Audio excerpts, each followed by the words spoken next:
வந்தவாசி தனியார் கல்வி மையத்தில் படித்து வந்த தாய் அரசு பள்ளியில் படித்த மகனுடன் சேர்ந்து தானும் நேரடி தேர்வு எழுதி தேர்ச்சி பெற்றுள்ள ருசிகர சம்பவம் நிகழ்ந்துள்ளது. திருவண்ணாமலை மாவட்டம் செய்யாறு அடுத்த கோவிலூர் கிராமத்தைச் சேர்ந்தவர் நித்யா. இவர் 9ஆம் வகுப்பு படித்துவிட்டு அரசு ஊராட்சி ஒன்றிய தொடக்கப் பள்ளியில் காலை சிற்றுண்டி சமையலராக தற்காலிக பணியில் இருக்கிறார். இவரது மகன் சந்தோஷ் அதே கிராமத்தில் உள்ள அரசு மேல்நிலைப் பள்ளியில் 10ஆம் வகுப்பு படித்து வருகிறார். இந்த நிலையில் நித்யா தனது அரசு பணி வாய்ப்புக்காக 10ஆம் வகுப்பு தேர்ச்சி பெற முடிவு செய்தார். எனவே வந்தவாசியில் உள்ள தனியார் கல்வி மையத்தில் நித்யாவும் அவரது மகன் சந்தோஷும் சேர்ந்து டியூஷன் படித்து இருவரும் 10ஆம் வகுப்பு பொதுத் தேர்வு எழுதி தேர்ச்சி பெற்றனர். இதுகுறித்து அரசு பள்ளி சமையலர் நித்யா மகிழ்ச்சி தெரிவித்தார். காலை உணவில் சமையலாளராக இருக்கேன். நான் 9th பாஸ் பண்ணிவிட்டு அப்படியே விட்டுட்டேங்க சார்.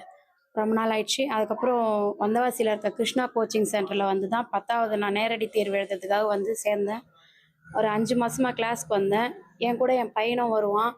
அவன் வந்து அரசு பள்ளியில் படிக்கிறான் கோவிலூரில்.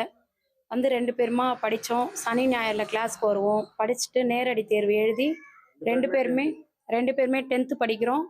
2 பேருமே தேர்வு எழுதி பாஸ் பண்ணிட்டோம்.